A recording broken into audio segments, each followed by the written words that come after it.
I'm getting ready to paint this kitchen, and I thought I'd use this rosin paper I have left over from a flooring job to cover the floor here and the countertop just to protect it from paint spatters.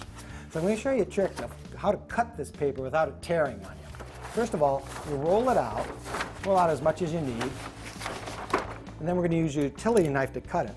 But rather than cutting it from the top edge down, which most people would do, we're going to start an inch or two down from the top edge. Because if you cut from the very top edge, the paper will fold over and has a tendency to tear or block the paper so you can't see where you're cutting. So we're going to start again, maybe an inch or two from the top, cut all the way down and straight through the bottom edge.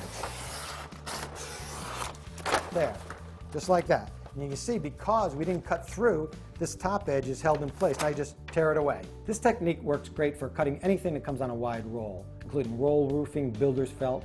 And if you've ever installed a floating floor, you know that the underlayment comes in a really wide roll, sometimes as wide as 5 feet. So try this trick, I'm sure it'll help you there.